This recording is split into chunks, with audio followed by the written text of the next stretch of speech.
Um dos principais entraves e fonte de desconhecimento que faz com que muitos brasileiros não invistam no exterior e se tornem um investidor global é a tributação. Nesse vídeo eu vou falar sobre os principais impostos que você paga quando você investe lá fora e como, quando houver a possibilidade, você pode contorná-los. Fala pessoal, meu nome é Renan Zanella. Se você se interessa por economia, finanças e investimentos, se inscreva no canal e ative o sininho para você não perder nenhum conteúdo. Logo no início eu quero fazer um disclaimer que eu não sou nem contador, nem advogado. Então, se o seu caso é um pouco mais específico, se você tem alguma dúvida que seja muito particular, muito peculiar, talvez você precise procurar um profissional adequado. Mas com o que eu vou passar nessa aula, eu tenho certeza que pelo menos 95% das pessoas que assistirem esse vídeo vão conseguir aplicar na prática. Então, se você gostar, no final, encaminhe esse vídeo para pelo menos um ou dois amigos que investem no exterior ou que vão começar a investir. Eu separei para a gente 3 principais impostos que são pagos quando a gente investe nos Estados Unidos. O primeiro deles, e o mais simples de entender, é o imposto sobre dividendo. Ao contrário do que nós temos no Brasil, onde os dividendos são isentos de imposto de renda. Então, se você tem ações do Banco do Brasil, você recebe trimestralmente aquele dividendo, ou se você tem fundos imobiliários, você também recebe mensalmente um dividendo e você não paga imposto em cima desse valor. Já nos Estados Unidos, a alíquota de tributação sobre os dividendos é de 30%. Então você recebe líquido o dividendo que é pago, mas a sua corretora faz a retenção na fonte. Isso vale tanto para as ações individuais, para os REITs, que são os primos americanos dos fundos imobiliários, quanto para os ETFs. Eu sei que essa alíquota parece alta e realmente é alta, mas os dividendos pagos lá fora, eles são menores do que os dividendos que a gente recebe no Brasil. Isso porque os Estados Unidos estruturalmente possuem uma taxa de juros menor do que a nossa. Isso influencia toda a economia e faz com que o dividend yield de uma carteira no exterior seja menor do que o dividend yield de uma carteira no Brasil. Então, muito provavelmente, você vai ter algo entre 2 a 4, 5% no máximo de dividend yield sobre a sua carteira. Então, essa alíquota de 30% não vai pesar muito. Mas, se assim como eu, você também quer tornar a sua carteira o mais eficiente possível e você não gosta de pagar imposto, eu recomendo que você assista o vídeo que eu gravei sobre ETFs irlandeses. É uma ótima alternativa para você conseguir fugir desse imposto, pagar até zero ou pelo menos pagar menos imposto sobre dividendo. Vou deixar o vídeo na descrição, em algum lugar da tela aqui. Vale a pena assistir. Lá eu detalho tudo o que você precisa saber para conseguir essa eficiência tributária para o seu portfólio. Esse valor que você recebe de dividendos nos Estados Unidos é tido para a nossa Receita Federal como renda e você deveria pagar em cima desse valor um imposto que vai variar aí de acordo com a faixa de imposto de renda que você está. Só que como a alíquota de 30% lá fora é maior do que a alíquota máxima aqui, que é de 27,5%, sempre que você recebe um dividendo lá fora, você não precisa se preocupar em pagar nada aqui no Brasil. Você simplesmente vai reportar para a Receita. Você pode reportar tanto no mês que você recebe esse dividendo, quanto no final do ano, quando você for fazer a declaração. Então, dividendos tributados 30%, já retido na fonte, você simplesmente informa a Receita Federal brasileira. Segundo tipo de imposto, e esse é o mais comum, é o imposto sobre ganho de capital. Então, sempre que você tiver lucro nas suas operações nos Estados Unidos, você vai pagar uma alíquota de imposto que ela vai começar em 15% e chegar até 22,5%. Até 5 milhões de lucro você fica com a menor alíquota, que é 15%. Então eu sei que a maioria das pessoas vai se encaixar nessa primeira faixa, então vamos ficar com esse 15% na cabeça. Por que essa é uma grande vantagem em relação ao Brasil, pessoal? Porque no Brasil, se você investe num CDB de 6 meses, você vai pagar a alíquota máxima da renda fixa, que é 22,5%. Você investe no multimercado, você pode pagar também 20 ou 22,5% de imposto de renda. Já nos Estados Unidos, grande parte das suas aplicações, ou melhor, todas, se você tiver lucro de até 5 milhões, você vai pagar apenas 15%. Existe uma outra grande vantagem quando você investe lá fora, pensando em vantagens tributárias, que é a isenção de imposto de renda para vendas de até R$35 mil. Portanto, se você realizar vendas de até R$35 mil em um mês, independente de quanto você obteve de lucro, você fica isento de pagar imposto de renda. No Brasil, a gente tem uma isenção quando você vende até R$20 mil de ações no mês. Só que é uma isenção que se restringe apenas às ações.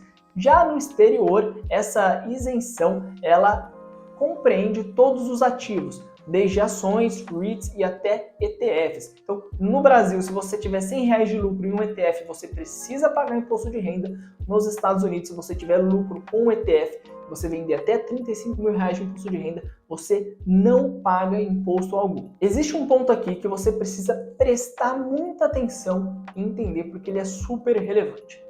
Para a Receita Federal brasileira, o que importa é o seu lucro em reais. Então, quando você vender acima desse limite de R$35.000 que eu comentei e você tiver que apurar os seus ganhos, você precisa fazer sempre o cálculo em reais.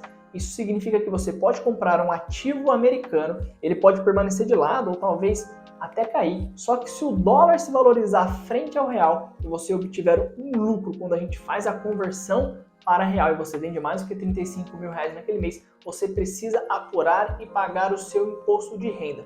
Perceba então que o cálculo é sempre em reais. Eu não quero tornar esse vídeo muito técnico ou detalhado nesse tema, posso fazer um vídeo só sobre isso ou trazer um advogado, mas isso é importante porque a Receita Federal considera o seu dinheiro a partir da origem dele. Então, se você manda o seu dinheiro do Brasil, você converte em dólares e efetua o seu investimento e obtém um lucro, aquele investimento, aquele dinheiro teve a sua origem em reais. Logo, você precisa calcular a sua rentabilidade em reais. Se você recebesse por algum motivo um dinheiro já nos Estados Unidos, porque você presta serviço para algum cliente americano ou alguém que te paga em dólares, a origem desse dinheiro seria em dólares. Logo, você calcularia o seu ganho em dólares. Você não precisa se preocupar com isso. Primeiro, porque algumas corretoras já vão te dar esse relatório, já vão te dar esse nível de detalhe, que seria muito complicado se você precisasse fazer esse controle por si só. E segundo, porque provavelmente você tem um contador e você demanda, você terceiriza esse trabalho para ele. Então, se vocês acharem interessante, eu posso fazer um vídeo só explicando, a gente faz as contas, mostrando a diferença de origem do recurso. Mas para que você não saia daqui com dúvidas e esteja bem informado, o que você precisa saber é que sempre que você mandar recursos do Brasil para os Estados Unidos, você tiver um lucro, esse lucro a gente sempre vai fazer a conta em reais, considerando a valorização ou a desvalorização do real frente ao dólar, você vai pagar a alíquota de 15% sobre este ganho. O terceiro e último imposto é o que gera mais polêmica. Não diria polêmica, mas dúvida e confusão, que é o imposto sobre sucessão. Antes de falar como é que é nos Estados Unidos, vamos relembrar como é que funciona no Brasil. Aqui, sempre que existe um falecimento e existe uma herança, a pessoa que herdar esse dinheiro vai pagar o ITCMD, que é o Imposto sobre Sucessão, vai variar de estado para estado, mas vai ficar entre 4% e 8%. Além disso, você tem um custo com inventário e com advogado. Já nos Estados Unidos, o imposto sobre sucessão ele vai de 18% a 40%. E é aqui que muita gente acaba sendo enganada, porque na tentativa de desestimular o investidor brasileiro de mandar o seu recurso para fora, as pessoas chegam a ouvir que você paga até 40% de imposto sobre sucessão no seu patrimônio, o que é assustador. Imagina você deixar quase metade do seu patrimônio para o governo americano e não para os seus entes queridos. Só que na prática não é bem isso que acontece. Como você pode ver nessa tabela que está na tela, a alíquota ela é progressiva, então ela começa em 18%, você paga 40% apenas sobre o que exceder $1 milhão. Então, pessoas que têm mais de $1 milhão vão pagar 40% sobre o valor que exceder $1 milhão. Então perceba que já é uma quantidade bem menor de pessoas que vai chegar nesse patamar. Além disso, só haverá a tributação do seu patrimônio quando o valor que você tiver investido no exterior for superior a $60 mil. Isso porque a Receita Federal Americana concede um desconto no valor de até $13 mil. Então, se você tiver até $60 mil, se você olhar por essa tabela, você precisaria pagar $13 mil. Esses $13 mil a Receita Americana te dá como desconto. A partir disso, você começa a pagar a alíquota, que também é progressiva. Então, de uma forma bem prática, se você tem entre 0 e $60 mil, você não precisa se preocupar com o imposto sobre sucessão. Se você tem entre 60 e $100 mil, não é algo que geraria muita dor de cabeça ainda. Você pode optar por um seguro de vida, onde o valor de cobertura vai ser o valor de imposto, é só fazer o cálculo, é bem simples e é bem barato esse seguro no Brasil, pode ser um seguro de vida internacional também. Caso você tenha mais de $100 mil, já vale a pena começar a estudar estruturas offshore, que são estruturas sofisticadas que te fazem ter muitos benefícios fiscais. A gente pode olhar tanto para uma empresa offshore, só que aqui não vai fazer sentido se você tiver menos de 450 mil dólares, e a gente pode olhar para uma estrutura de trust, que aqui sim, a partir de 100 mil dólares, talvez até menos, dependendo do seu caso, já começa a fazer sentido. E um dos grandes benefícios é que você não tem imposto sobre sucessão, porque o patrimônio que você tem aplicado, no caso de falecimento, ele é todo vendido, transformado em uma apólice de seguro, e os seus beneficiários recebem como seguro. E recebendo como seguro, eles não pagam imposto nenhum. Então perceba que existem sim diversas maneiras para você contornar esses impostos e conseguir ter uma eficiência fiscal no seu portfólio. Isso é importante porque muita gente gasta tempo procurando saber qual que é a alocação ideal, o ativo mais apropriado, mas pouco tempo é gasto pensando em planejamento financeiro, tributário e sucessório. Então, esses 3 impostos que eu citei aqui são muito importantes para você considerar na gestão do seu portfólio, na gestão do seu patrimônio. Eu quero saber se esse vídeo te ajudou, então deixa nos comentários aqui se você aprendeu algo novo, se esclareceu as suas dúvidas, encaminha esse vídeo para pelo menos 2 ou 3 amigos que investam no exterior ou que vão começar a investir. E me conta, o que mais você quer saber para você poder se tornar um investidor global mais preparado que existe. Te vejo na próxima!